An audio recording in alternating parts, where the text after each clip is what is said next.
పరిస్థితి ఉండొద్దు. మీరాడ పని చేసుకోవాలి. సిమెంట్ మన ఇసుక కూడా ఫ్రీగానే అందుబాటులో ఏమన్నా అవకాశం ఉంటే చూడండి.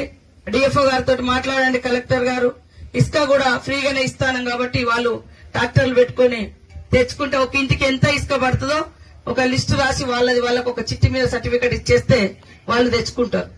కాబట్టి మీరందరూ కూడా ఇల్లులు కట్టుకోవాలి, సంతోషంగా ఉండాలి, పిల్లలను చదివించుకోవాలి అనే ఉద్దేశంతో ఈ రోజు ప్రభుత్వం మరి పేదల కోసమే సంక్షేమ పథకాలు తీసుకురావడం జరుగుతా ఉంది. మరి ఇన్ని రోజులు మనం సన్న బియ్యం కొనుక్కోవాలంటే అందరికీ పత్రాలు ఇవ్వడం జరుగుతుంది. ఇల్లు ఇవాళ రానటువంటి వాళ్ళు, రేపు రానటువంటి వాళ్ళు బాధపడకని చెప్పండి. అందరికి ఇచ్చే బాధ్యత మాది. ఈ మండలాల మీద కూడా మీ బాధ ఏంది, మీకు ఎట్లా వ్యవస్థ సరిగా వ్యవసాయాలు ఉండవు, పంటలు ఉండవు, ఇబ్బంది ఉంది కాబట్టి అది కూడా మాకు తెలుసు.